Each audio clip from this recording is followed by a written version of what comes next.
Bueno, ¿qué más han oído ustedes del reloj del fin del mundo? ¿O qué es lo que saben? ¿O qué les han platicado? ¿O? Yo nada vengo en ceros, hermano, ilústrame. Dani, sí tiene más o menos ¿tienes en radar algo? Es que, o sea, lo he escuchado, alguna vez leí algo, vi algún video. La verdad es que nunca lo he como realmente investigado a fondo, pero me imagino que es como el borde de precisamente lo que comentas, pues precisamente lo que comenta Diana, de armas nucleares. Sí, tiene mucho que ver, claro. El clima geopolítico, ahorita que comentas de la desinformación, a pesar de que parezca que no, precisamente qué es lo que trato de hacer, por ejemplo en las ponencias, el ver a la ciencia realmente como tiene dos caras cuando no debería tenerlas, una cara buena y una cara mala.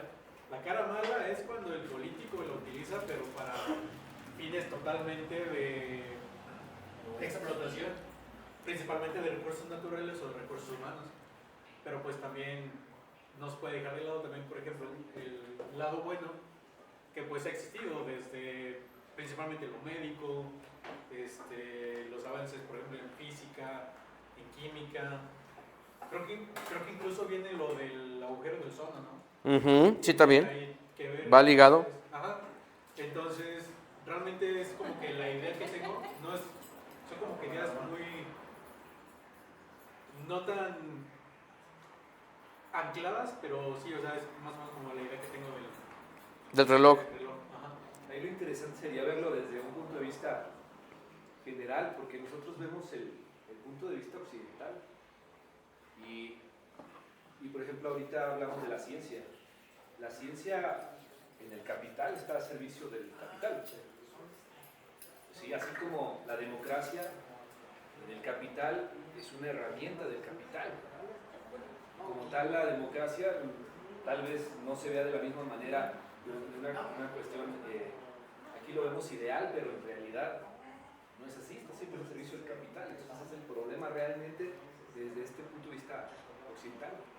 Sí, de hecho este reloj fue creado en 1947 por un grupo de científicos, entre los que estaba inmiscuido también Albert Einstein, a raíz del impacto que sobre ellos tuvo el desarrollo de la bomba nuclear. Igual, si han visto la película de Oppenheimer, es muy...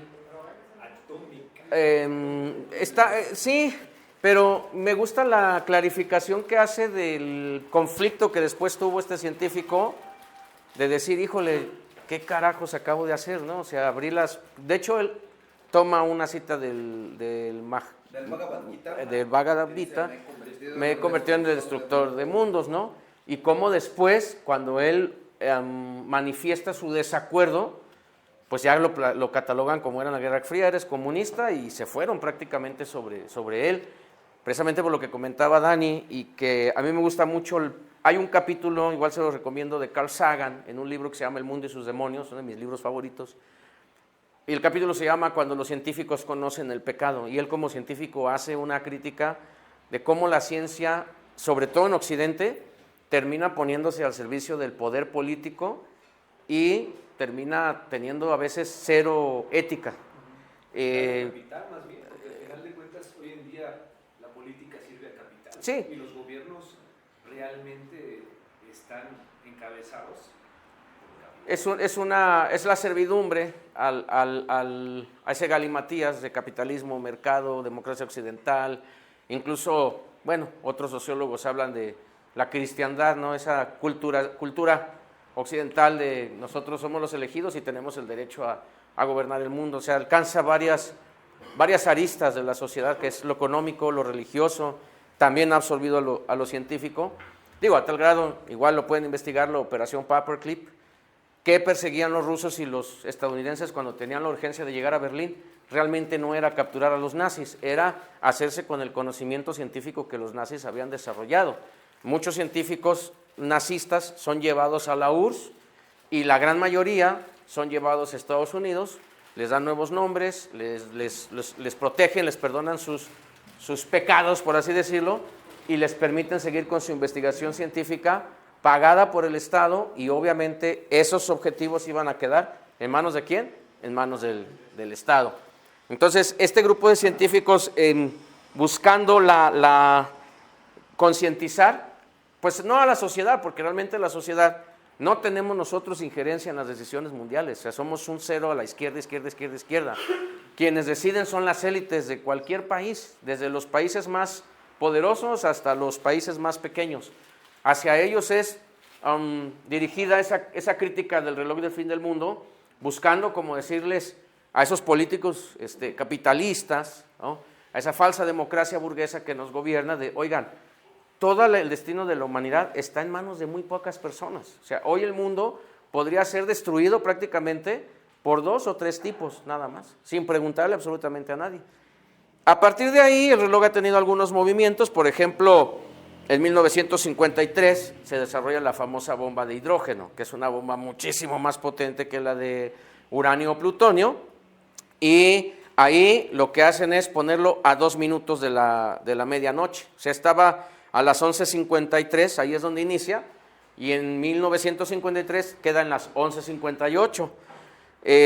Luego lo retrasan, cuando las tensiones geopolíticas bajan, retrasan el reloj, pero en 1963 lo retrasan a 12 minutos. Dicen, bueno, como que la cosa ya se calmó, porque es cuando se firma el Tratado de Prohibición de Ensayos Nucleares. Luego, en el 91, por ejemplo, cuando cae la Unión Soviética, y en esta falacia del comunismo como el gran enemigo y amenazador de la historia de la humanidad, retrasan el reloj hasta los 17 minutos, como diciendo, ya logramos la paz mundial. Hay un autor que se llama Francis Fukuyama, que cuando cae el muro de Berlín, él lanza su famosa tesis de el fin de la historia, como diciendo, hemos logrado llegar al mayor punto de la humanidad porque ya cayó el comunismo. Yo creo que si ahorita quienes vivieran en esa época vieran nuestra época actual, dirán, híjole, pues creo que estamos peor que antes de que cayera ese muro. Ahí lo retrasan. En el 2007 lo vuelven a mover a 5 minutos antes de la medianoche, que es cuando Corea del Norte ya sale oficialmente a decir, tengo armas nucleares. Y es cuando todos así, híjole, el régimen más antidemocrático del mundo. Pero volvemos a ese mismo sesgo. No es un régimen antidemocrático, por ejemplo, Estados Unidos, o la misma URSS en su tiempo, o incluso China en este tiempo. Si nos vamos con la idea ideal de la democracia, pues todos son regímenes antidemocráticos. Lo que cambia es que, como lo decíamos en la ponencia de Orwell, el que nomina domina, el que le pone un nombre a las cosas es el que se hace dueño de la narrativa. Entonces, si alguien llega primero y dice, yo soy democrático y tú no lo eres, a partir de ahí toda la narrativa camina en el sentido de esa nominación que se le ha dado a cierta cosa o circunstancia. Pero duda, ¿el parámetro o los criterios de este reloj es que mientras más cerca de las 12:30 estamos más jodidos? Es más cerca de la destrucción de la humanidad. Y mientras más lejos. Más tranquila está la cosa. ¿Por qué se definió 11:53, dices? Ahí arrancó en 1947 porque tenía 2 años que había acabado la Segunda Guerra Mundial, entonces la cosa estaba muy tensa. Ahorita lo vamos a ver cuando vayamos a la cronología del club atómico. No, pero ¿por qué 11:53? Es lo que los científicos en esa época definieron. O sea, en su parámetro, ahí arrancaron. Estaba Albert Einstein y otros científicos. Einstein también se arrepintió mucho. Él le dolió mucho. A ver, es que él no participa en la bomba atómica. Realmente no es directo. Él tenía un amigo, un húngaro, ahorita se me olvida el nombre, de un muy amigo de él, Leo Szilard, que era otro físico, y él le dice a Einstein, dile al presidente Roosevelt que los alemanes están cerca de conseguir un arma de potencial nuclear. Lo nuclear se conocía desde hace años, o sea, no estaban en pañales. Los franceses ya traían programa nuclear desde el 39, los alemanes lo traían desde el 35, 36, o sea, todo el mundo ya estaba en esas, pero no se habían dado grandes avances porque costaba mucho dinero y se necesitaban muchas mentes. Y aparte hay otro punto, los alemanes estaban probando con otros elementos. Está también la teoría, porque es teoría no comprobada, de que Heisenberg como que también ahí estaba como que metiéndole el pie a los alemanes, algunos lo creen así. Bueno, el caso es que Leo Szilard le dice a Einstein, si tú, porque tú eres el científico más conocido del mundo, le escribes a Roosevelt, lo pones en aviso y lo convences de que haga una arma basada en la tecnología nuclear, que ya otros están haciendo, lo va a hacer. Esa carta de Einstein termina convenciendo a Roosevelt y se lanza el proyecto Manhattan. Y eso Einstein lo persiguió también como Oppenheimer y a otros científicos, a no todos, porque ahorita también se me va el nombre de uno, que en la película lo ponen también muy remarcado, que desde aquel tiempo él ya estaba idealizando la bomba de hidrógeno, diciendo, no, vamos a hacer un arma todavía más potente. Bueno, eso es lo que consideran los científicos. Por ejemplo, en el 2012, lo ponen a 5 minutos, lo vuelven a avanzar. El reloj estaba, antes de lo de Corea del Norte, estaba 17 minutos antes. Vienen las pruebas atómicas de Corea del Norte, lo avanzan 5. Luego viene lo de la planta de Fukushima en el 2011 en Japón, que fue algo muy parecido a lo que pudo pasar con Chernobyl. Digamos, fue como el Chernobyl de nuestra época, mejor controlado por Japón. Igual, les recomiendo, hace no mucho se cumplieron 40 años de lo de Chernobyl. Hay una serie muy buena en HBO, son 6 capítulos, está excelente para empaparse de cómo fue la situación en Chernobyl, que esas plantas nucleares fallaron porque Rusia o la URSS sencillamente las hacía más baratas. Esa fue la situación. Las hacían más baratas, metieron menos implementación de seguridad y por eso fue Chernobyl. En Fukushima, si no me falla la memoria, fue algo relacionado con un tsunami. Y a partir de ahí, el reloj se avanzó todavía más cerca de la medianoche por la capacidad que tiene pues, un reactor nuclear mal manejado y mal llevado a cabo, pues sí puede ser muy terrible para la vida humana. Y luego, en el 2022 es cuando lo acercan 100 segundos de la medianoche, que es con el COVID-19, y en el 2023... lo acercan otros 10 segundos, o sea, dicen faltan 90 segundos para la medianoche. Ahí es dado por la invasión de Rusia a Ucrania. El miedo de todo el mundo era que Rusia usara armas nucleares, que es el miedo de siempre. Y en enero del 2026 le adelantaron otro segundito, que es el más actual. Enero de 2026 se avanzan 89 segundos para la medianoche. Obviamente porque los científicos se dan cuenta de que la situación geopolítica actual con el amigo de la Casa Blanca pues está al borde de empeorar la situación.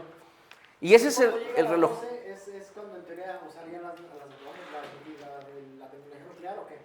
Cuando llega a las 12, que no ha pasado y quizás no pase, es como la forma de decir que ya no hay un futuro. Yo creo que si hoy hubiera una detonación atómica, no sé, que Corea lanzara un misil y le pegara a la costa de San Francisco, pues ya, o sea, los científicos dirán, pues ponlo a las 12 porque es un hecho que Estados Unidos nos la va a regresar, ¿no? Y es lo que ahorita vamos a ver. Los científicos van a estar ocupados haciendo otra cosa, se va a quedar, no va a llegar a las... A lo mejor y le va a dar tiempo, ¿no? Pero a como está la geopolítica actual es, en el momento en que cualquier país de los 9 que vamos a ver ahorita lance una bomba, se llama destrucción asegurada mutua en geopolítica. Destrucción asegurada mutua. Primero que lance la bomba sabe que la va a lanzar porque va a destruir al otro, pero que él también va a ser destruido. O sea, no hay forma de evitarlo. Si Rusia y Estados Unidos se bombardearan mutuamente, nada más ellos dos, los dos se destruyen y, Dani lo puede explicar mejor que yo, el mundo entraría en un invierno nuclear o en una cosa muy, muy, muy terrible.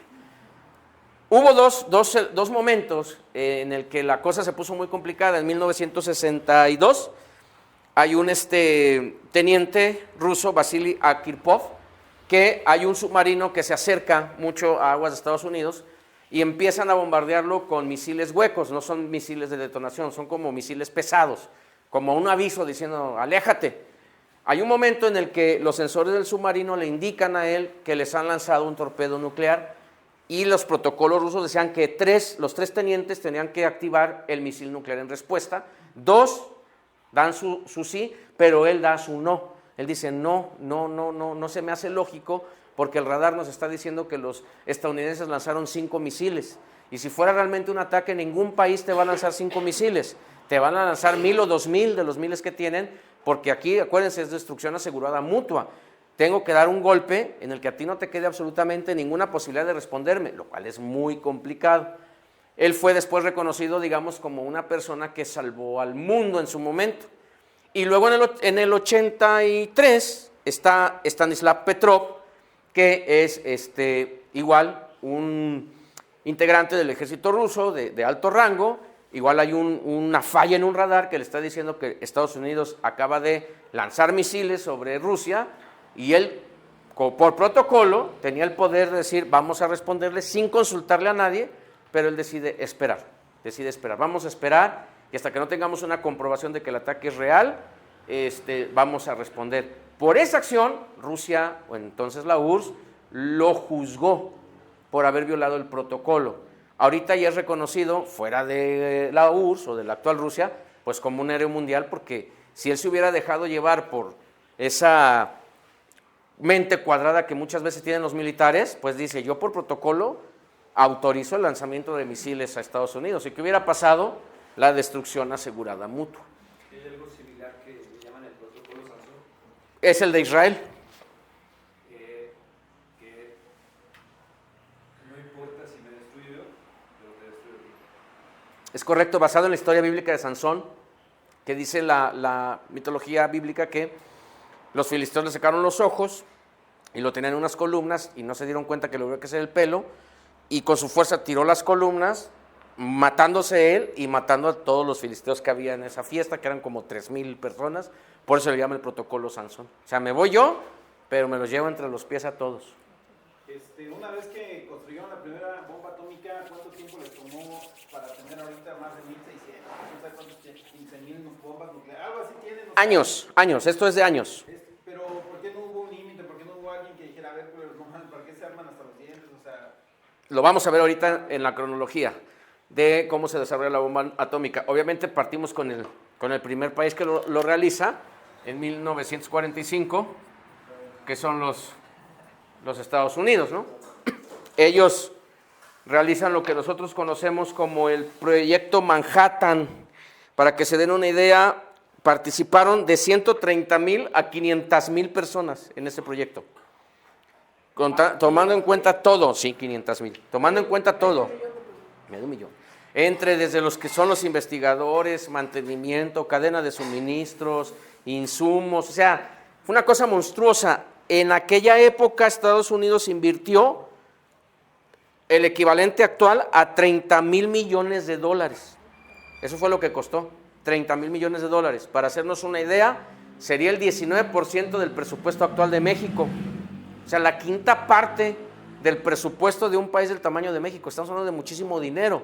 Más, para que lo veas desde otra perspectiva, sería agarrar todo el presupuesto de un país como Nigeria, que tiene como algo así como 200 y pico millones de personas y es país petrolero, como si agarraran todo su presupuesto y todo se iría a la bomba atómica. El único país que podía realizar esta monumental tarea, pues obviamente era Estados Unidos, por el control económico que ya tenía para estas alturas de la Segunda Guerra Mundial, porque era un país que estaba entero, porque a él no le habían tocado batallas en suelo americano, no estaba tan desgastado. Estados Unidos realmente pues entra a la guerra con un bat, cuando ya los demás nomás tienen raquetas de tenis. Esa es la realidad. Y este proyecto Manhattan, la primera prueba es en julio de 1945, la llamada bomba Trinity. Cuentan que en una conferencia, no me acuerdo si es en Yalta o en Potsdam, están reunidos, está Stalin, está, creo que es Kemal Atatürk, porque Churchill lo cambian a mitad de la guerra, o ya casi para acabar la guerra, Atatürk de Inglaterra, Stalin de la URSS, y está Truman de Estados Unidos, porque Roosevelt había muerto. Roosevelt muere meses antes de que acabe la Segunda Guerra Mundial, y queda un tipo deleznable, horrible, asqueroso, patán, de los peores presidentes de Estados Unidos. Para aquellos que se ilusionan con que los demócratas son el futuro del cambio de esperanza, son igual de terribles que los republicanos. Este era demócrata, pero un tipejo de lo peor, tipejo traumado, un asqueroso. Truman, pues le toca a él quedar porque era el vicepresidente, y estando en la conferencia le llevan un papelito, porque en el desierto de Nuevo México detonan la bomba Trinity, que es la primera detonación de la bomba nuclear. Ahí es cuando Oppenheimer dice, me he convertido en el destructor del mundo. Cuando detonan cuando ya ven la magnitud de la situación, él queda mal, y le pasan un papelito a Truman que dice, el bebé ha nacido. El bebé ha nacido. O sea, era la clave donde estaban diciendo, tenemos la bomba. Ya, lista. Y cuentan las crónicas de la época que Stalin le pregunta que si todo estaba bien, porque vio a un Truman muy sonriente. Truman tenía algo así como que no ocultaba sus... De hecho, busquen después ustedes en YouTube el video cuando Truman anuncia que Estados Unidos ha bombardeado Hiroshima y Nagasaki, se ríe, o sea, él está feliz. No es un hombre que diga, yo acabo de autorizar la muerte de 500,000 de personas. No, él está feliz, está contento. Entonces se ríe, Stalin lo capta, le pregunta si todo está bien, le dice que todo está bien. Stalin tenía un nivel de espionaje que él ya sabía lo que decía ese papelito, él ya sabía que Estados Unidos tenía la bomba, porque para ese momento la información que el proyecto Manhattan está desarrollando le está llegando a Stalin por vía de un británico estadounidense que se apellida Fuchs y por el matrimonio que después condenaron a muerte en los Estados Unidos en la silla eléctrica, y para que no me falle el dato, son los Rosenberg. El matrimonio Rosenberg son espías comunistas infiltrados por la URSS, no son rusos, estos son estadounidenses, británicos, y ellos empiezan ya a pasarle a Stalin la información. Cuando Estados Unidos en 1945 tiene su primera bomba atómica, ya la URSS ya la está desarrollando, está armando todo lo que se necesitaría. Entonces Stalin se da cuenta que la tienen, Truman autoriza aventarla sobre Hiroshima, la de uranio.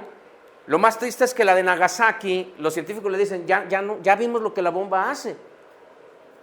Pero a los científicos oscuros, por decirlo de alguna manera, quieren ver cómo es la detonación del plutonio e investigar las diferencias entre... Fíjense, somos ratas para estas gentes.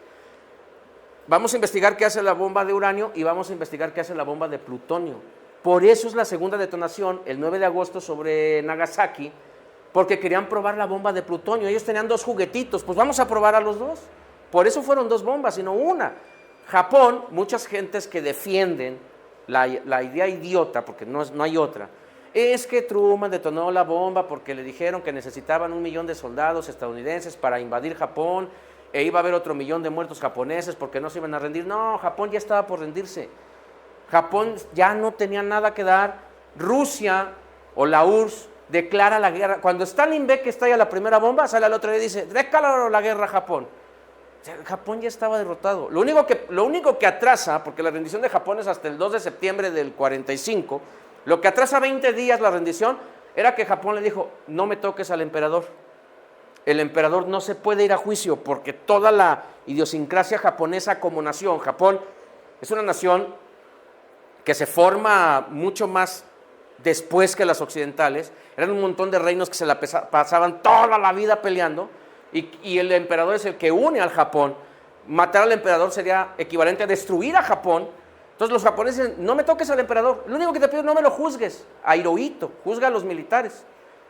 Por eso se rinde Japón hasta el 2 de septiembre, pero la bomba de Nagasaki no era necesaria. En 1949, la URSS consigue su bomba atómica, consigue hacer sus primeras pruebas nucleares, las hace en Kazajistán, que en aquel momento era parte de las repúblicas socialistas soviéticas, hoy es un país independiente, y esto cambia la historia para siempre, por lo que decía Gabo. La situación, aunque había acabado la Segunda Guerra Mundial, no era tan fácil. Entre 1945 y 1949 tenemos eventos como la Revolución China, porque se acaba la Segunda Guerra Mundial, pero los chinos siguen en guerra. El Kuomintang luchando por el poder entre Mao Zedong y Chiang Kai-shek, que es de donde va a surgir después Taiwán. Ellos siguen en guerra. Y obviamente Estados Unidos estaba con Kai-shek, por eso Estados Unidos reconoce a Taiwán como la China verdadera hasta años después, si no me falla la memoria, con Nixon o Carter, que es cuando ya reconocen a la China continental como la China verdadera y a Taiwán como un estado que tendría que a futuro ser absorbido por China. Ahí cambian las situaciones y eso lo van a hacer para alejar a China de la URSS. Bueno, pero eso ya es otro cuento. Está la Revolución China y luego está el asunto de Corea. ¿Qué pasa en Corea? El famoso paralelo 49, que esa península llegan los comunistas al norte y los capitalistas al sur, y se quedan divididos ahí, cuando era un solo país. Entonces, hay una guerra entre las Coreas, la del norte y va de la del sur, los comunistas se quedan toda la península, Estados Unidos manda sus ejércitos para volver a recuperar, querían toda la península, pero ya no avanzan porque China y Rusia también envían sus ejércitos, es como una mini tercera guerra mundial, y a Stalin no le tiembla la mano porque sus espías le dicen, en este momento Estados Unidos no tiene las bombas suficientes para una guerra a gran escala, apenas las están produciendo, porque todavía es muy caro y es todavía una tecnología muy costosa. Entonces, apúrate, y cuando esta guerra está entrando en su punto más álgido, que es 1950, Rusia ya tiene bomba atómica. MacArthur, que era uno de los grandes generales estadounidenses que gana la Segunda Guerra Mundial, era un viejo loco, ese va y le dice a Truman, otro viejo loco, no hombre, aviéntale bomba atómica a Corea también, pues la tenemos. Y quizás Truman no la hubiera dudado. ¿Qué cambió? Y personalmente, estos señores fueron héroes, y no porque sean comunistas, sino porque si en el barrio un solo matón tiene una pistola, se va a tronar a los demás. Si en el barrio hay 2 matones con pistolas, le van a medir el agua a los camotes, porque los 2 tienen el mismo poder de fuego. En geopolítica se llama la paz nuclear. Yo tengo bombas y nadie las tiene, pues voy a hacer lo que yo quiera. Pero si yo tengo bombas y aquel tiene bombas, ya no es tan fácil, ya no está tan sencillo. Para el 50 Rusia ya tiene su bomba. Y a partir de ese momento, no es un acuerdo escrito, pero las potencias van a pelear sin aventarse bombas atómicas, ¿sí? Pero siempre viendo quién tiene más.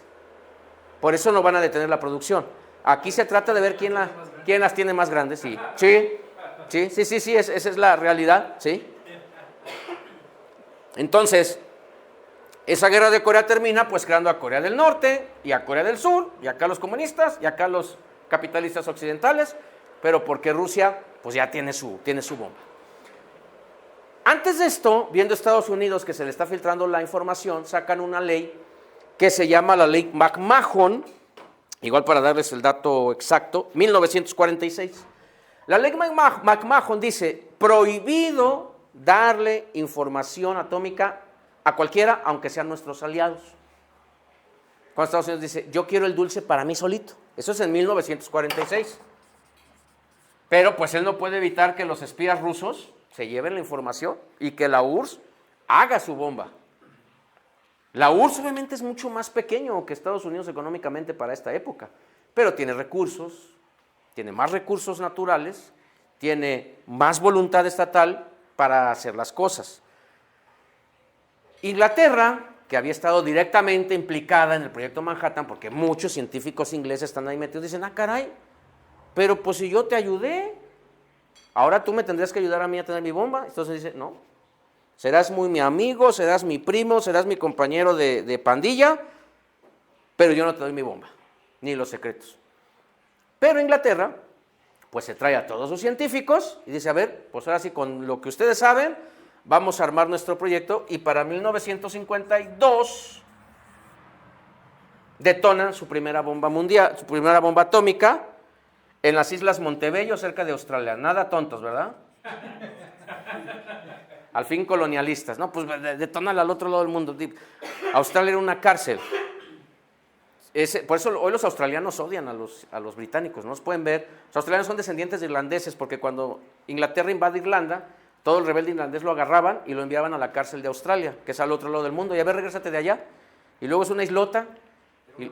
Era la enorme mazmorra. De ahí, no llegaba a cárcel. De ahí surge Australia. Por eso vean, los apellidos australianos tienen mucho el Mac, que es escocés, o el O'Higgins, O'Brien, esos son los irlandeses, y el MacDonald, McOmin, son escoceses, porque eran los rebeldes que agarraban y enviaban a Australia. El australiano hoy dice, yo con los ingleses los odio, y es occidente también. Bueno, pues cerca de allá detonan su bomba en 1942. 52. Y entonces ya tenemos 3 países. Ya es un descontrol, porque es una energía que te puede matar a 500,000 de personas en una sola detonación, más los que mueran después. Bueno, pero luego hay otro aliado que siempre durante la Segunda Guerra Mundial, pues lo trataron como el patito feo, que también es otro de los que ganó, que es Francia. Cuando en la Segunda Guerra Mundial, los que se sientan son Inglaterra, Estados Unidos y Rusia, porque Rusia era el mal necesario, ¿no? No crean que porque se llevaban bien. Pero a Francia siempre lo hicieron así como que, porque Francia se entregó muy rápido a los nazis. Cayó Francia y hubo dos Francias en ese tiempo, la Francia de Vichy, que es el llamado colaboracionismo, y la Francia de Gaulle, que es el que se va al gobierno exterior.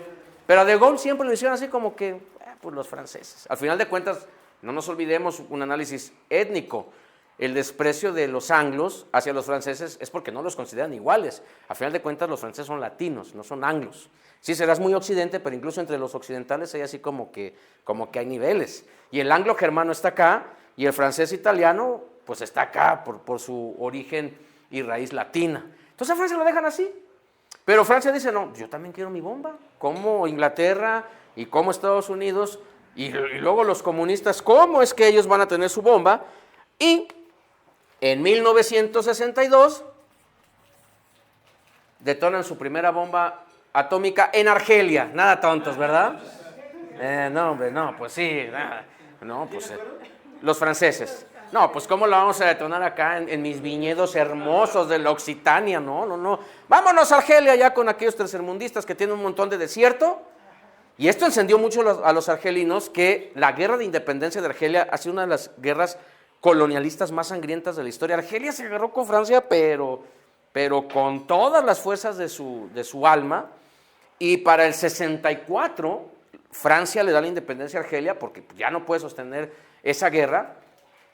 Pero dentro del Tratado de Paz, Argelia tiene que permitir que las pruebas de Francia sigan realizándose en el desierto del Sahara, y ahí realizó 17 pruebas, hasta 1982 más o menos, aprox. O sea, te doy la independencia, pero tú vas a seguir siendo mi conejillo de indias. Hoy Argelia tiene actualmente ante la ONU reclamaciones abiertas contra Francia para que haga una reparación a la zona del Sahara que los franceses han dañado por sus 17 pruebas atómicas. ¿Sabe cuándo lo va a hacer Francia? Nunca. Es el segundo país colonialista de la historia más terrible. ¿Cómo obtiene Francia su bomba atómica? Acuérdense lo que les platiqué hace rato, incluso antes de la... como primero, ¿a Estados Unidos o Inglaterra? Es que Inglaterra y Estados Unidos son lo mismo. ¿Y Holanda? También fueron colonialistas, pero Francia abarcó más. O sea, Holanda y Portugal también. El primer colonialista, España, no. El segundo peor colonialista fue Francia. Segundo peor me refiero no cronológicamente, sino la extensión de su colonialismo. A eso me refiero, o sea, porque el primero fue España. Inglaterra fue después, Holanda, Portugal, pero me refiero al segundo peor, porque los que han sido los peores colonialistas son los anglos, o sea, tanto ingleses como estadounidenses, que para mí es la misma vaina, como dicen los colombianos. Y atrásito vienen los franceses, de peores, ¿no? De atroces, porque hasta el día de hoy las economías de África siguen ligadas a Francia. Todavía hoy Francia impone sanciones económicas en el Senegal, en Togo, en Burkina Faso, en Costa de Marfil. De hecho, creo que Burkina Faso hace 15 días acaba de romper relaciones con Francia, de hecho. Repito, la conquista entonces de España a México no se compara en violencia. No se compara en violencia, no. Sería de las menores. No, pues hoy día las Medianita. denominaciones monetarias en África y en otros países siguen estando a merced de los franceses y de los ingleses. Sí, o sea, porque lo que los ingleses hicieron, por ejemplo, en la India, en China, a ver, las guerras del opio fueron unas guerras para permitir el tráfico de drogas legal. Entonces sí hubo aquí violencia española, no soy hispanista, pero si lo ponemos en balanza, no se puede comparar a lo que franceses, incluso los belgas, que el único país que colonizaron fue el Congo, pero le cortaban la mano a la gente que no cumplía con los kilos de caucho diario que tenían que extraer, ¿no? Por eso los que hayan visto el Mundial en estos días, en los Juegos del Congo había un señor que se paraba de traje y estaba con la mano en alto y la seña. Eso pasó en Guadalajara, porque Estados Unidos ya no dejaron entrar. Él estaba recordando al primer presidente demócrata del Congo, que era Patrice Lumumba. Hace unas elecciones, llega al poder y él dice, yo voy a nacionalizar los recursos del Congo, y los amigos de la CIA lo mataron y lo disolvieron en ácido. nada más quedó un diente de oro que hace como 10 años le entregaron a la familia. Esos belgas que hoy vemos así muy blanquitos y decentes y buena ondita, y ahí está el edificio Carlomagno en Bruselas, creo, y ahí está la base de la Unión Europea, y que los colonizados de acá, de este lado del mundo, vemos como el ejemplo del mundo moderno. Bueno, esos mismos hacían eso en el Congo, y se calculan 50 millones de muertos en el Congo por el colonialismo belga, ¿no? No lo pueden comparar con los millones de muertos que hubo acá, ni siquiera por las armas españolas, fue más por la viruela. La viruela es el que cobró el 95% de víctimas en América. A lo mejor estaría bien que hicieras una ponencia al respecto. Vamos preparándola. Bastante información, incluso hay gráficas donde vienen la posición de cada uno de los colonialistas. La anotamos. Colonialismo, un análisis de los diferentes colonialismos. Porque incluso les voy a decir algo, ya para volver al tema. Los historiadores españoles actuales niegan que México fuera una colonia, porque la palabra colonia no aparece en los estatutos oficiales. Y ya, por eso no éramos colonia. El Gran Virreinato. Bueno, pues los franceses desde el 39, ellos ya trabajaban con los famosos reactores de fisión, y pues logran su bomba atómica porque pues se sienten que sus amigos anglos, pues ¿por qué las van a tener y ellos no? Bueno, y luego en 1964, faltaba más, pues llega otro invitado al club nuclear, la poderosa China.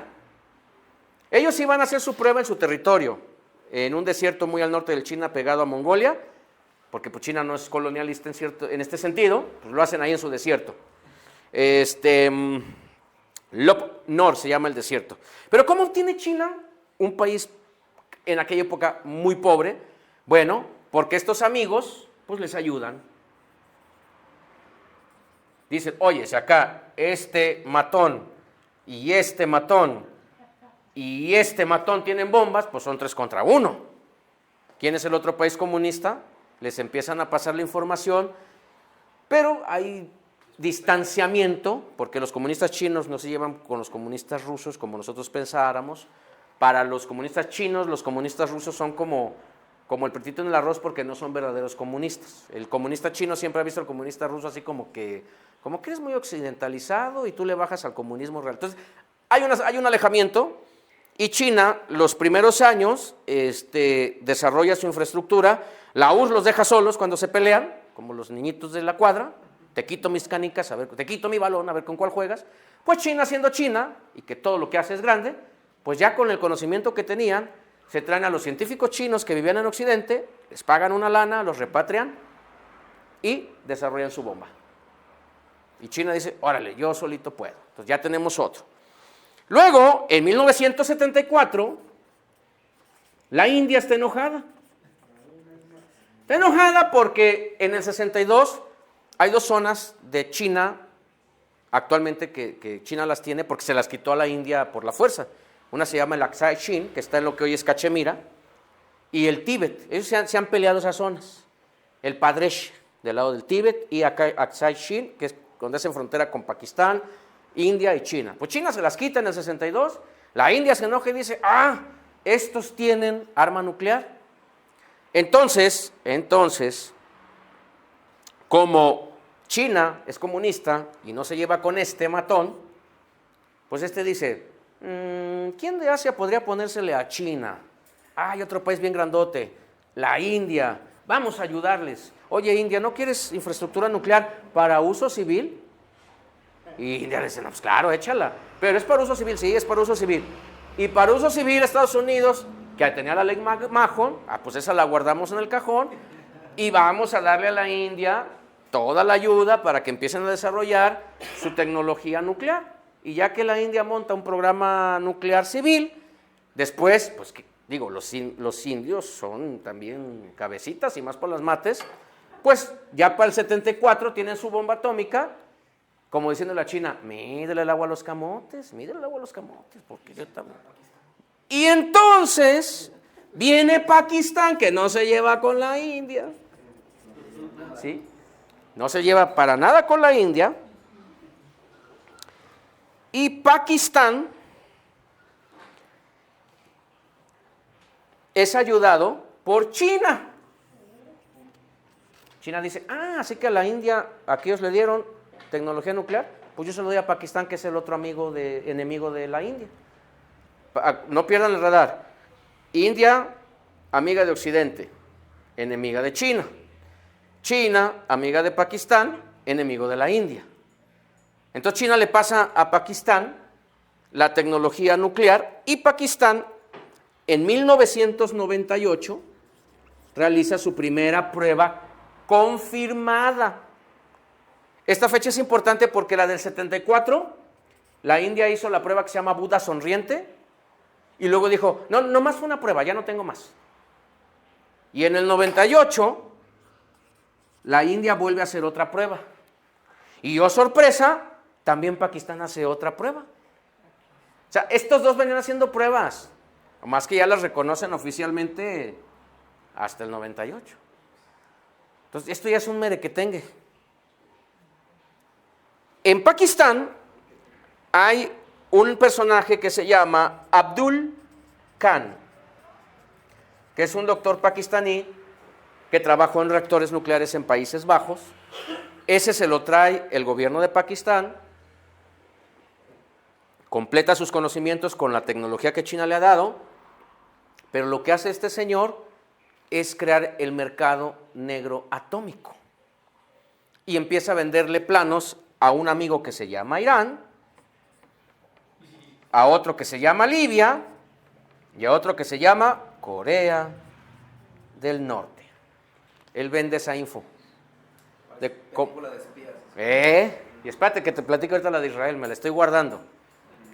Y le entrega cómo hacer centrifugadores y un montón de cosas que se necesitan para una bomba, porque no creen que nomás agarrar uranio, es una cosa monstruosa esto. Bueno, él vende esta información. El programa iraní y el programa de Corea del Norte van a despegar a partir de aquí, con estos conocimientos que les llegan por el mercado negro. El de Libia no tanto, este se atora. Ya casi para llegar a los 2000. Ya, no, ve la fecha. Este se atora. Y en el 2007, ya con este conocimiento, Corea del Norte, que también tenía conocimientos nucleares porque la URSS también les había ayudado, y China también les había ayudado, y luego con la ayuda del amigo pakistaní, en 2007, ellos lanzan su prueba nuclear. Y ya reconocen oficialmente, tenemos armas nucleares.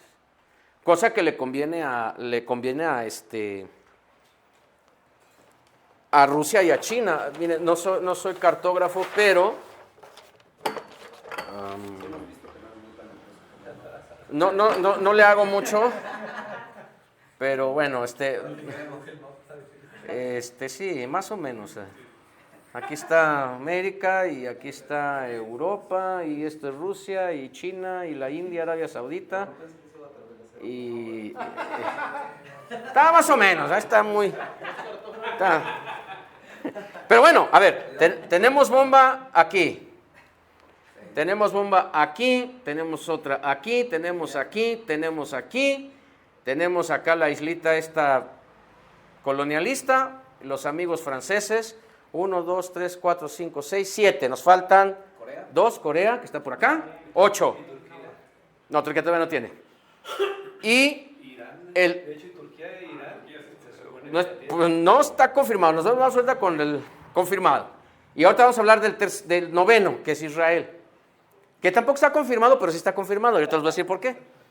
Como todo con Israel, pues es oscuro. Bueno, así está. El asunto es que, ¿por qué hago el mapa? Hay que aprender a ver esta línea roja, que va desde la costa mediterránea de Israel hasta el mar de China. Y fíjese en Occidente.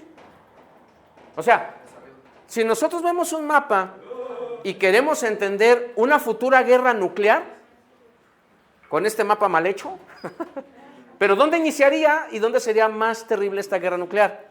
No es en Occidente.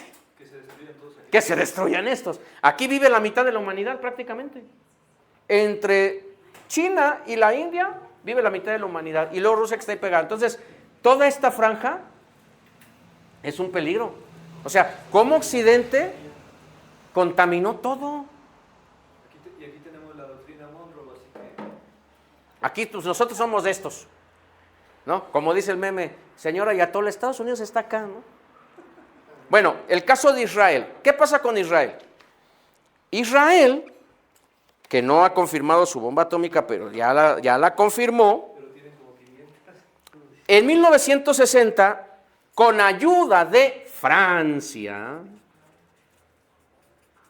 los amigos franceses les empiezan a dar a los israelíes, en 1960, tecnología nuclear y conocimientos. ¿Sí? En 1968 está la operación Plumbat, que es lo que decía ahorita Yeshua. Había una empresa belga que sacaba uranio del Congo. Entonces hay un barco de 200 toneladas que desaparece en alta mar. Y esas toneladas de uranio son detectadas en el desierto del Negev, que es donde Israel tiene, en Dimona, sus instalaciones nucleares. Nada más que no es uranio como tal, es óxido de uranio, es como un desperdicio del uranio.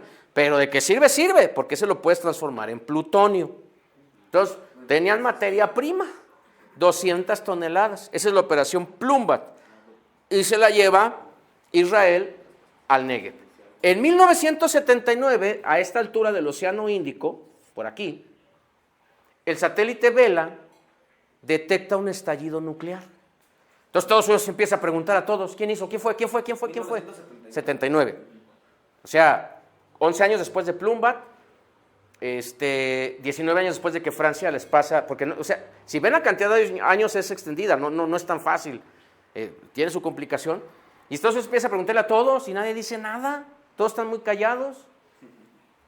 Después se descubre que Israel y Sudáfrica estaban llevando a cabo su programa juntos. Sudáfrica ya tenía bomba. La va a desarmar después porque como los ahogan, el mundo los ahoga por el apartheid, es una de las condiciones de dejar el programa atómico atrás. De hecho, Ucrania tendría hoy bombas atómicas también.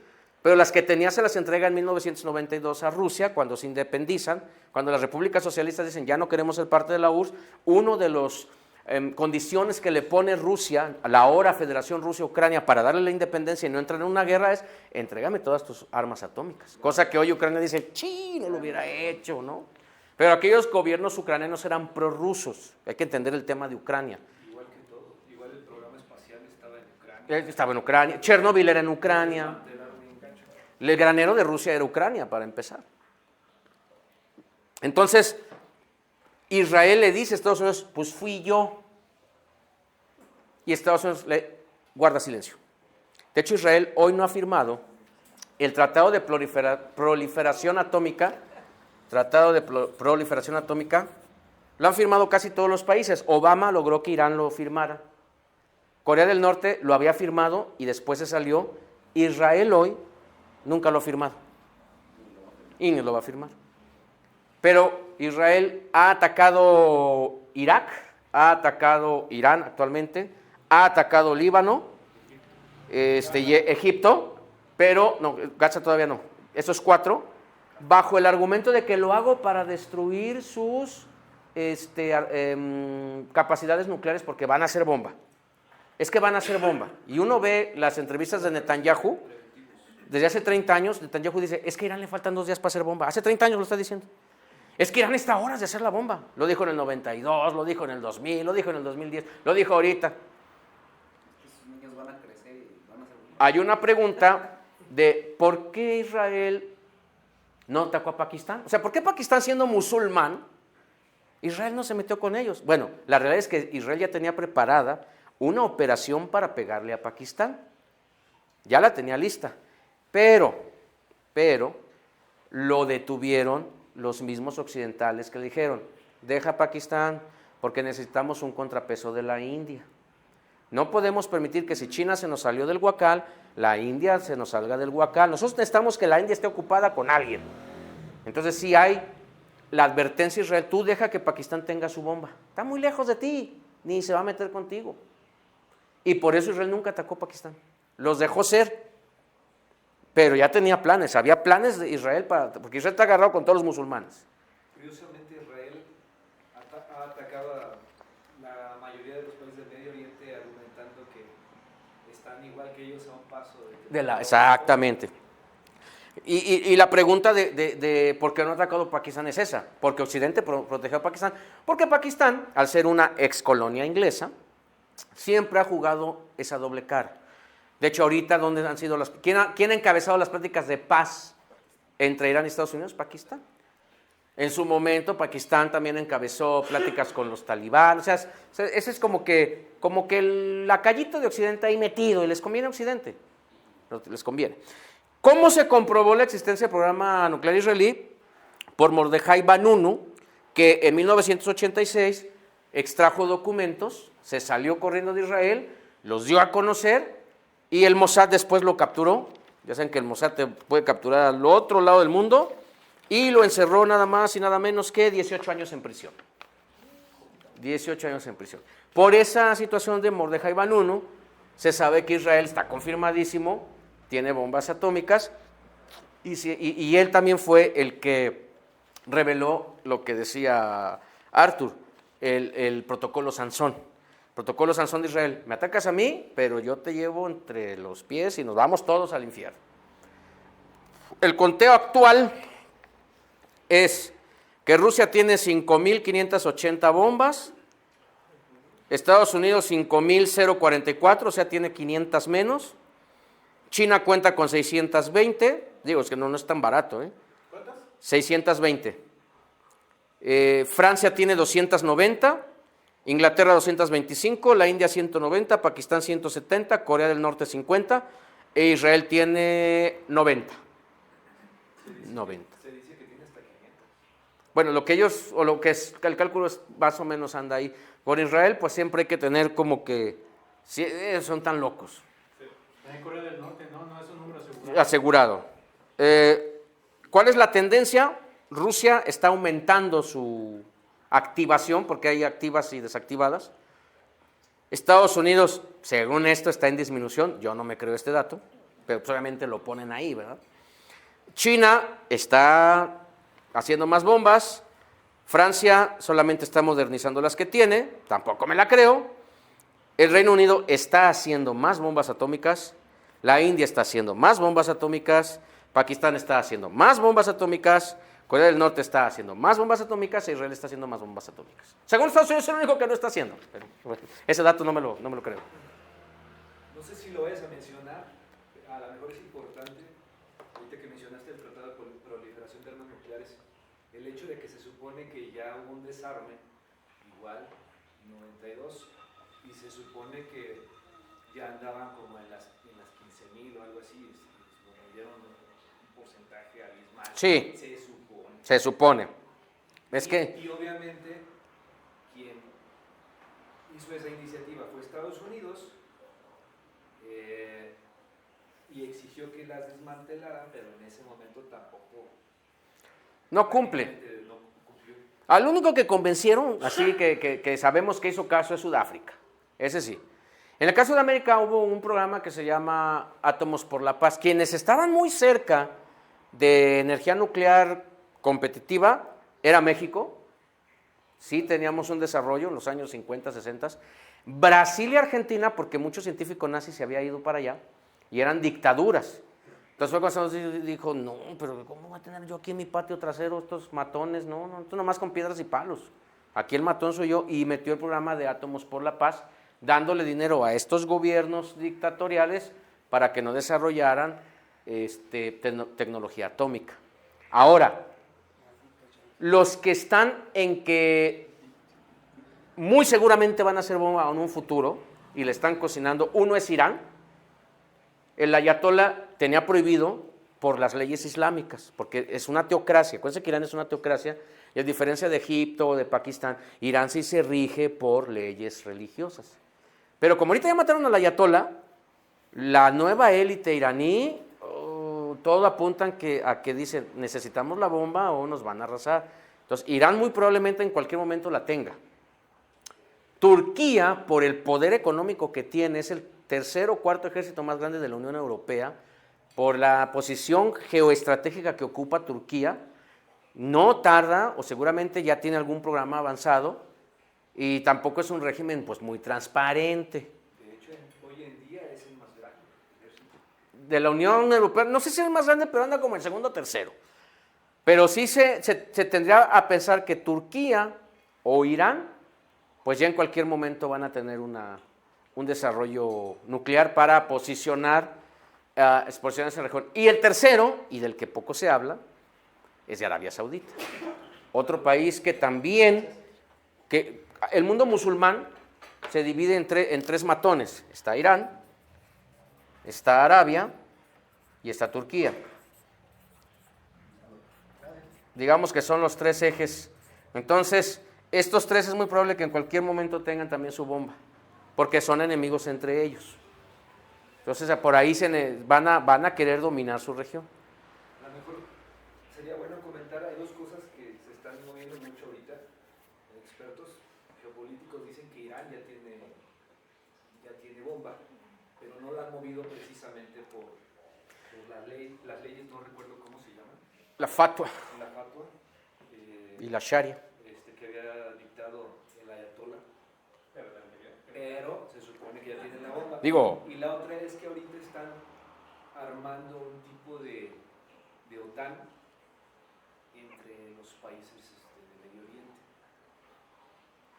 Oriente. Hay dos puntos. Irán, híjole, acaba de salir que 2-3 millones de personas al funeral del ayatollah. O sea, si piensan que van a doblar a Irán, Occidente se está equivocando. Yo pienso que no tienen toda la bomba, porque si la tuvieran, a como está la situación, ya lo hubieran detonado. Pero pienso que ahora sí que estoy como Netanyahu, pero ahorita sí están cerquita. Por eso Trump, dentro de los tratados de paz, quiere quitarle las 400 toneladas de uranio enriquecido que tienen. Y le urge, porque saben que es cantidad suficiente para hacer, no una, varias bombas. Y entonces, si Irán ya se atrevió a pegarle a Bahrein, a Kuwait, a Emiratos, a Qatar y a Arabia, ahora imagínenselo con bombas. Entonces, por eso Arabia debe estar así como que, no, está saliendo cara la amistad con los gringos, entonces me van a barrer. Ahora, el otro punto, lleva años, existe la Liga Árabe, que son 52, 53 países, eso ya existe una Liga Árabe. No han podido dar un paso a hacer un tipo de OTAN porque Occidente ha sabido manejar muy bien las cartas y los mantiene divididos. El gran trabajo que hace Occidente con el mundo árabe es mantenerlo dividido, peleado entre sí. Irán no se lleva con Arabia, Arabia no se lleva con Turquía, Pakistán no se lleva con Afganistán. Se han leído también últimamente Afganistán, Irán y Pakistán y Afganistán se están peleando. Los mantiene ocupaditos, pero en el momento que los árabes se pongan de acuerdo, como ya hicieron cuando bloquearon el petróleo en el 73, cuando la guerra de Israel y los precios se elevaron, o sea, el momento en que los árabes se pongan de acuerdo, van a doblar a Occidente, porque son los dueños del estrecho de Hormuz, son los dueños de Mar el Mandeb, que es el paso hacia el Mar Rojo, son los dueños del estrecho de Malaca, que es por donde China también saca su producción, son los dueños de más de la mitad del petróleo, son 1.500 millones de personas, y punto muy importante, toda Europa está islamizada prácticamente. Hay una migración tremenda tanto del Magreb, que es el norte de África, como de Turquía. Alemania es el segundo país con más mezquitas en el mundo y es un país germano. Entonces, hoy la cultura islámica ya está muy sembrada en Europa. El día que se ponga de acuerdo Medio Oriente, van a doblar a Occidente y estos lo saben. Cometieron el gran error de darles bombas. Y si un Turquía, un Arabia, un Irán avanzan, pues imagínense cómo se va a poner la situación. Oye, Bejas, hablabas en los datos cronológicos que nos compartiste de las ciertas diferencias o enemistad entre India y China por la zona geográfica que mencionaste. Sí, por aquí se pelean. ¿Cómo se contraponen o se contradicen ahora en estas nuevas estrategias geopolíticas donde pueden tener cierta contradicción o enfrentamientos, por decir así, bélicos, pero económicamente forman un bloque, lo que es BRICS ahora? Entonces, ¿cómo convergen o cómo coexisten estas ambas, pues, contradictorios, como por un lado bélico, tener diferencias y económicamente estar... Por la bomba. O sea, ya una guerra abierta entre China y la India es imposible porque los dos tienen bomba. De hecho, hay una regla en las fronteras, porque tienen cuadrillas de soldados. La regla es, si se enojan los soldados, tienen permitido agarrarse a puño limpio, no con balas. Entonces, seguidos son las noticias de que soldados indios atacaron a soldados chinos y se pelearon a golpes. Esa es la regla entre ellos. Económicamente, pues se van hallando. El BRICS, igual un día podemos platicar del BRICS, pues es más que nada un club todavía muy incipiente económico, pero le da miedo a Occidente porque ya es una forma en que empiezan a entenderse. Crearon un banco tipo Fondo Monetario Internacional y ese presta dinero. Entonces, si tú eres India o Sudáfrica o Brasil, por eso Lula no le tiene miedo a Trump, y el Fondo Monetario Internacional no te presta dinero, tienes el banco, creo que se llama Banco del Desarrollo, algo así, y él te presta dinero. Pero son como que los primeros pasitos, todavía no está muy fuerte. El problema del BRICS, a diferencia de la OTAN, pues mira, todos estos tienen el mismo idioma y tienen la misma fe, lo que yo les decía de la cristiandad. El problema es que estos no, ni tienen el mismo idioma, ni la misma fe, ni la misma cultura. Pero el día que logren superar sus diferencias étnicas, culturales, religiosas, estos van a ser imparables porque son la mitad de la humanidad. ¿Crees que alguna vez puedan superar las diferencias religiosas? Es que históricamente, por ejemplo, la India tiene dioses... Muy buena pregunta, muy buena pregunta.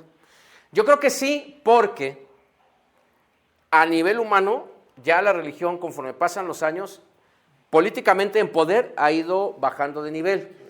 La siguen usando los políticos como manipulación de masas, eso sí, pero para tomar decisiones políticas ya no. Y yo casi de los últimos que quedaba era Irán. Irán va a decir, pues son muy religiosos y todo, pero guárdate la ley porque estamos en bomba atómica, amigo. Entonces yo creo que las diferencias religiosas, al paso que vamos avanzando geopolíticamente, sí van a ser salvables. Y más porque nada, pues tenemos el pensamiento de apertura, derechos, también acá de este lado, o sea, ya hay más apertura, hay más derechos, y más comprensión, y separas tu fe. Entonces, sí, de hecho, muchos de los historiadores que trabajan en China están de acuerdo que una de las cosas que sacó a China de la pobreza fue hacer el confucianismo a un lado, que era una doctrina que los mantenía como que en la pobreza, y el momento en que la convirtieron de religión a filosofía de vida y nada más aplicamos lo que del confucianismo nos funciona, China también dio ese paso hacia adelante. También yo creo que ahí nos han mentido, nos hemos tomado en serio la mentira de que es una cuestión religiosa. Es como tú lo dices, una cuestión política, porque en realidad el problema no es del Islam con el cristianismo, es una cuestión de Occidente contra Oriente. Y la cuestión es que a nosotros nos han metido en la cabeza que la maldad viene del Islam, así como la maldad viene del comunismo. Exacto, son construcciones mentales. Entonces, para unas élites, no claro. Tiene nada que ver con las cruzadas nunca fueron religiosas. Querían oro y plata y querían las riquezas de Marco Polo vino a decir, es que ya son bien ricachones. Entonces dijo el Papa, vamos a salvar los lugares santos. No, al Papa no le importaban los lugares santos. Nunca le han importado al Vaticano los lugares santos. Hasta el día de hoy, la llave de la iglesia del Santo Sepulcro la tiene la misma familia a la que Salahadín se la entregó hace 1000 años. Y son los que la guardan. Y ahorita se respetan porque hay un turismo religioso que deja. Si Israel, porque el mundo evangélico de acá de este lado, el católico no es así. El evangélico, no, hombre, un evangélico pentecostés siente que si va y se zambulla en el río Jordán está más cerca de Jesucristo. Israel lucra con eso. Entonces no es cuestión religiosa. Acuérdense siempre, en todo análisis, arriba de lo religioso está lo político, y bueno, yo como marxista les diría que arriba de lo político está lo económico. De mi parte es todo, no sé si tengan alguna otra aportación o alguna pregunta. Sobre Mandani, sí, el que está Sohan Mandani. Mandani, ¿verdad? En Nueva York, ¿no? Ya ves que decías ahorita que, pues ahorita todo lo que son los árabes y todo esto, ha habido una migración, hay más mezquitas acá y allá, en toda Europa. Entonces Mandani, que ahorita tiene el poder, ¿tú crees que pueda llegar a tener alguna influencia como a lo mejor la tuvo al que encarcelaron ¿cómo se llama? En Brasil? Y luego sale y creo que se vuelve presidente, ¿cómo se llama? Bolsonaro. ¿Ese era el que encarcelaron? Pero Bolsonaro es de derecha. Era el presidente. Bolsonaro es de derecha, Mandani es de izquierda. Bueno, como un paralelismo. No, en Estados Unidos es imposible que llegue un presidente de izquierda. De hecho, Mandani ganó las elecciones contra el Partido Demócrata. Bueno, yo no lo quería poner en referencia a que fuera a llegar o llegar a ser presidente, sino más bien como una clase de inspiración para el mundo árabe. Ah, no, ya es la inspiración para el mundo árabe, porque él se declara, él es islamista musulmán, él lo dice, y él es pro-palestino. ¿Sí? Y de hecho, les recomiendo Estados Unidos cumplió 250 años hace, ¿qué? 2, 3, 4 días. Les recomiendo escuchar el discurso de Mandani sobre la independencia de Estados Unidos. ¿Cuál es tu opinión acerca de cómo se llama, del congelamiento de las rentas? ¿En dónde? ¿Nueva York? En Nueva York? Pues tenemos que analizarlo bien. ¿Pero cuál es tu opinión? Positiva. La mía es positiva. Pero hay que hacer un análisis con calma, pero es positivo. O sea, es una ciudad con un nivel de vida que está por las nubes. ¿Crees que lo repare? Probablemente, hay que ver. Son políticas que siempre desde el ala de derecha, mercado, pues te va a decir que no, pero hay que ver en el tiempo. Hay que ver con cuidado cómo lo está haciendo. Digo, hay ciudades como Viena que también están haciendo ese tipo de políticas muy socialistas, Bueno, a Italia, pesar de ser... ¿En dónde? Italia. Sí, pero lo que hay que ver también, y lo que pasa siempre con el péndulo, es que si la izquierda pone unas políticas y luego llega la derecha, esas políticas son destruidas, por decirlo de alguna ¿Meloni manera. es izquierda? Es derecha, ultraderecha. Ella empezó ya un programa para reducir el precio de viviendas. Ella es ultraderecha. Hay que ver también cómo puedan cuidar la ultraderecha, porque eso es algo que se está copiando mucho, traer políticas de izquierda o socialistas a la derecha para ganar más votos, que es también populismo de derecha. En el caso de Mandani, pues es una prueba de la migración árabe. O sea, ya el que tenga en Nueva York un alcalde de ascendencia musulmana. Pero miren, aún así Estados Unidos te subsume. Digo, Barack Hussein Obama, que es hijo de un keniano, nacido en Hawái, nunca se salió del status quo. Barack Obama es la misma basura que todos los demás presidentes estadounidenses. La única forma que porque la gente lo alababa es porque es negro, y no lo digo peyorativamente, y porque daba buenos discursos, pero pasó sus 8 años de mandato en guerra. Pero si tú les preguntas a los negros, ellos dicen que Obama no es negro porque su madre no era negra. Para los negros, incluso no solamente por su madre, sino porque lo consideran un traidor, porque no sintieron que él representara a una minoría. Vamos a ver cómo pasa con Mandani, pero es lo mismo caso de Angela Merkel. El feminismo te dice, Angela Merkel, ¿de qué nos sirvió que llegara a Alemania? O Margaret Thatcher, resultaron peores que los hombres porque se alinearon al sistema capitalista machista, como si fueran un hombre más, para ser aceptados en ese círculo. Y es lo que pasa con la cultura estadounidense. Por eso mucho mexicano vota a Trump. A pesar de que es antimexicano, lo votan porque es la forma en que ellos quieren sentirse identificados con esa cultura.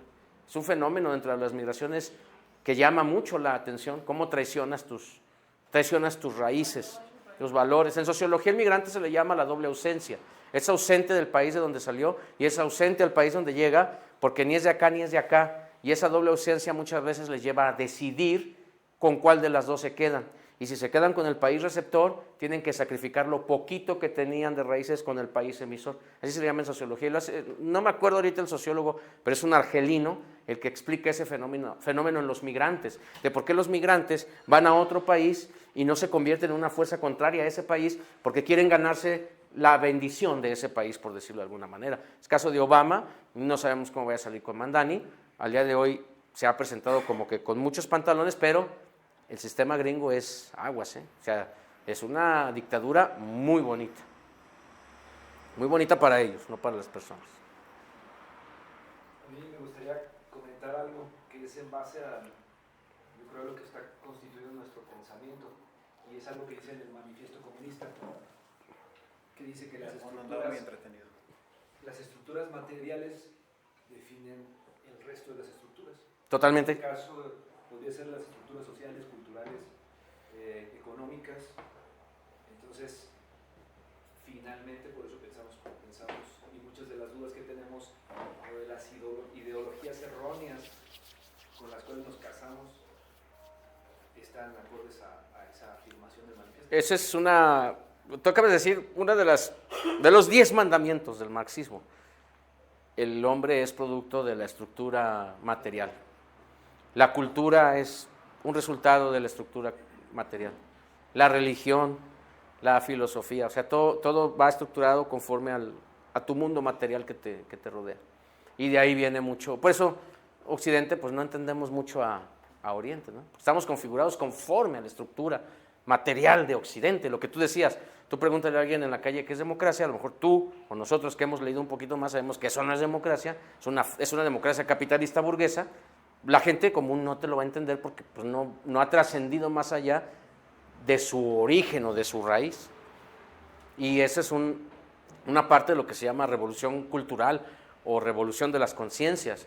El hacer a un lado de lo que tú eres producto, de tu mundo material que te ha configurado, para dar un paso al conocimiento de otras cosas.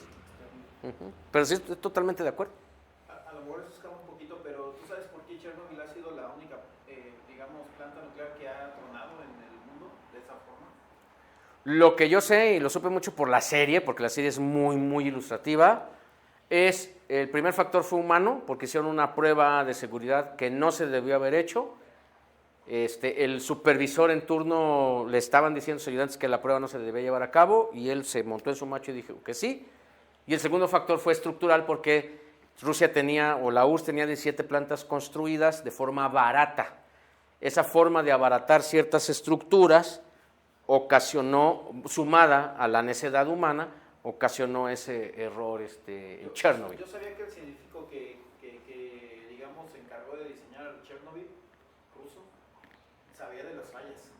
Sabía de esa falla y que aún así dijo, no, sí se puede lograr para que no falle. Los que hicieron las plantas sabían la falla y esa información fue ocultada A eso iba. a los trabajadores. A eso iba. Ellos la sabían. Los protocolos de seguridad que tenían debían evitar llevar a cabo una prueba de seguridad y el supervisor en turno es como, te lo voy a poner así, alguien fabrica un carro, se guarda la información de que arriba de 100 kilómetros el carro nunca va a frenar. Alguien se sube, todos los letreros dicen, favor de no conducir arriba de 100 kilómetros, le vale gorro y lo hace. Esa es la combinación. Digamos que es una analogía quizás muy sonsa, pero es algo parecido. Y claro que hubo una crítica a Rusia, de hecho el régimen recibió muchas críticas porque, oye, hiciste algo barato y no le avisaste a tus operadores. Y si a eso le sumas la necedad y tontería de tus operadores, porque también el factor humano influye. De hecho, de las 17 ninguna explotó más que esa. Ahí no hubo nada así sobre una teoría conspirativa de que la CIA a lo mejor intervino. Fíjate que no, la misma URSS reconoció años después, ya caída la Unión Soviética, no hubo teorías conspirativas de que la CIA, realmente tiempo después los mismos soviéticos dijeron, fue culpa de nosotros haber hecho tantos reactores así, 15, 16, 17, no haber dado la información y pues te repito, o sea, la falla de un supervisor que a él le avisaron no se puede y él dijo dale y me vale y dale, y eran las 2, 3 de la mañana y estaban todos enojados.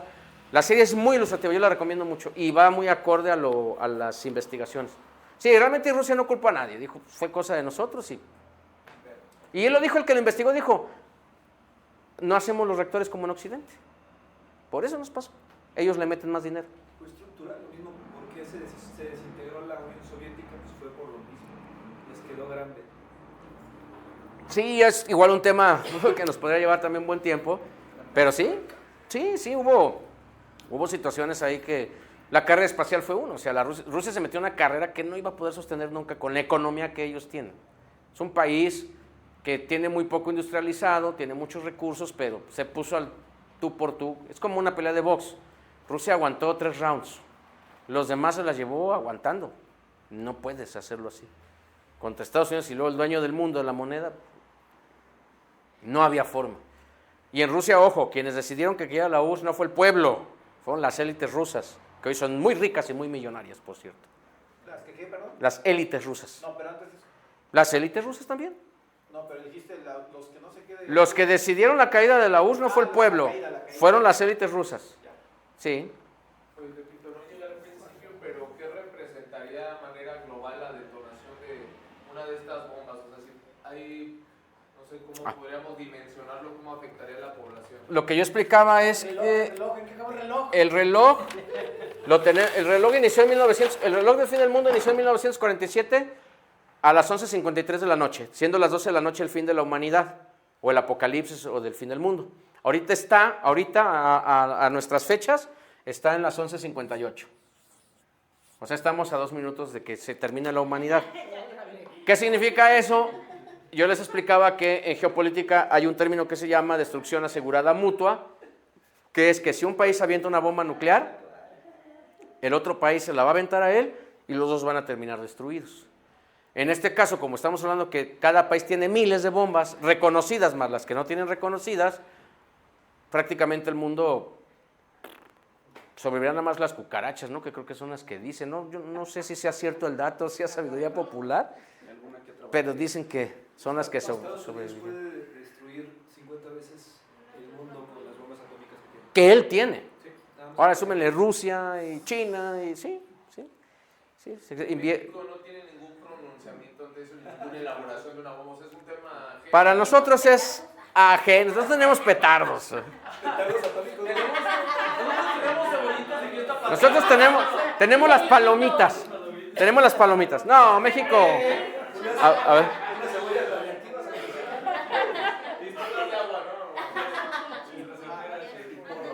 A ver, Gabo. Asumiendo que Israel lanza la primera bomba nuclear, cochibomba, ¿qué sigue? Sí, y asumiendo que Israel lance la primera bomba nuclear, hay que ver primero dónde la lanzaría, seguramente sería contra Irán, pero ojo, igual Irán entendió también una cosa, porque por ley islámica no puede hacer bombas atómicas, pero la capacidad balística de Irán es brutal, o sea, tiene misiles que pueden llegar a Mongolia, o pueden llegar a Polonia, o pueden llegar a Sudán del Sur. O sea, Irán tiene unos misiles potentes.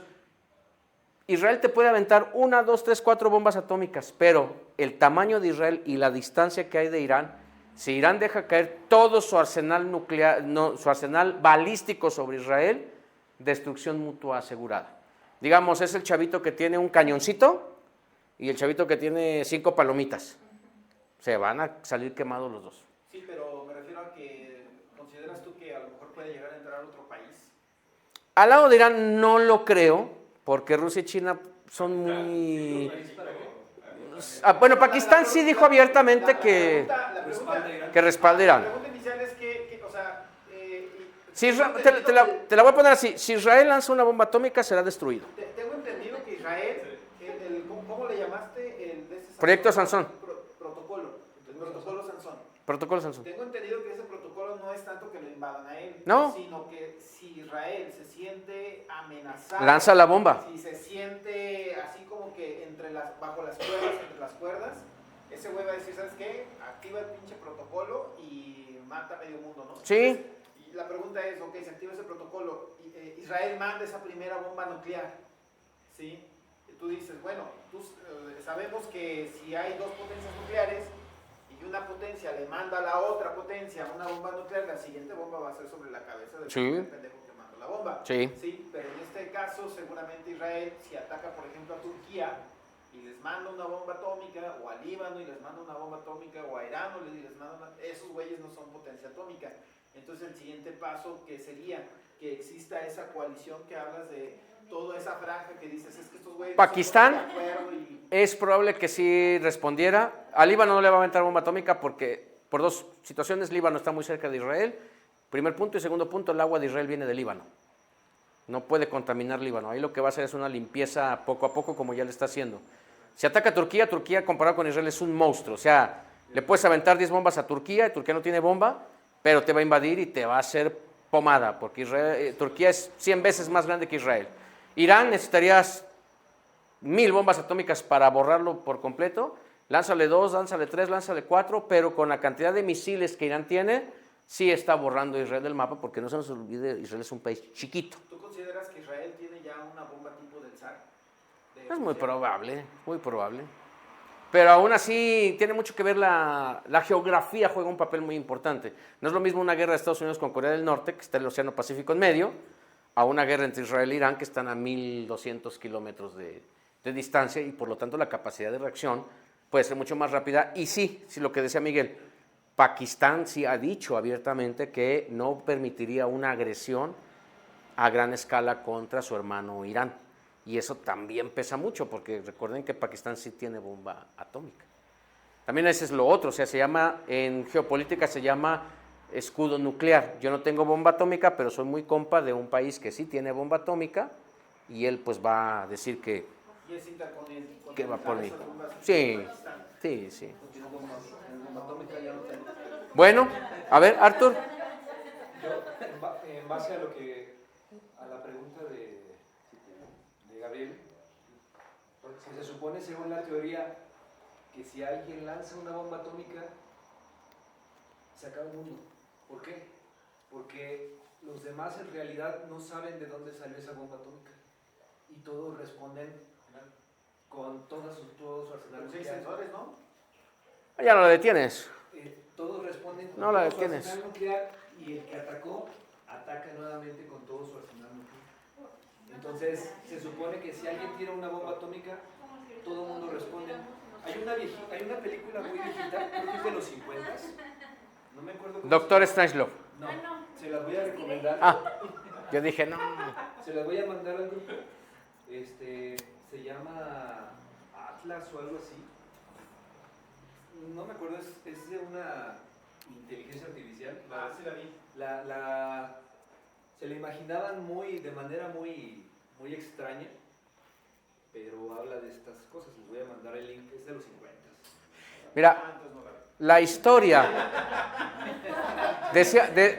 Decía Marx, ¿Max o Marx? Marx, que la historia se repite primero como tragedia y luego como comedia. Lo que dice Arturo es muy cierto. Las guerras napoleónicas, que para mí son la Primera Guerra Mundial, detonan porque tú te agarraste a él, pero él es amigo de él, pero ella es amiga mía y pues entramos todos. La Primera Guerra Mundial es una calca. ¿Sí saben quién empezó la Primera Guerra Mundial? Hungría. Austria-Hungría con Serbia. ¿Y quién la terminó?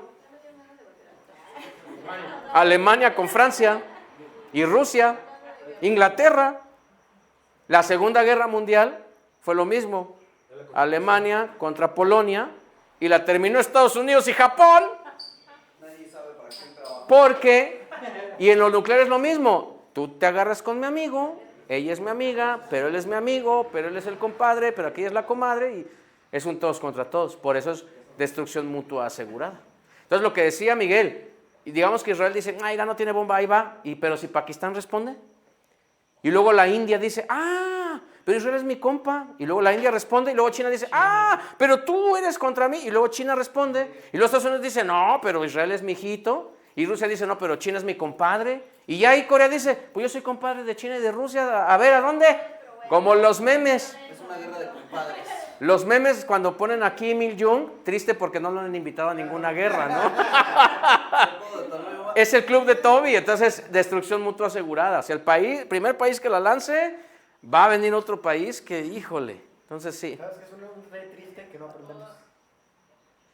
no aprendemos. Y aparte hay un cálculo ahorita no recuerdo el número exacto de bombas, pero es bajo el número de bombas para caer en una era glacial nueva. Y ya valió todo.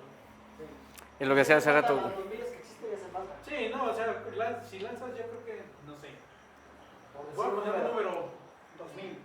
nada, 50. ¿Con eso creas un invierno nuclear? Con eso- Fíjate. Es que si por ejemplo, si la avientas sobre una ciudad A lo mejor ya te lo grande dice Google. como Nueva York, Fíjate. la cantidad de De gente. no, deja tú, la cantidad de escombros Ajá. que liberaría a la atmósfera una sola bomba de una ciudad tan grande como lo es Manhattan, porque todo lo pulverizaría. Sí, o sea, a lo mejor El escombro se entre va a la una- atmósfera. A lo mejor entre 1 y 2 se necesitan.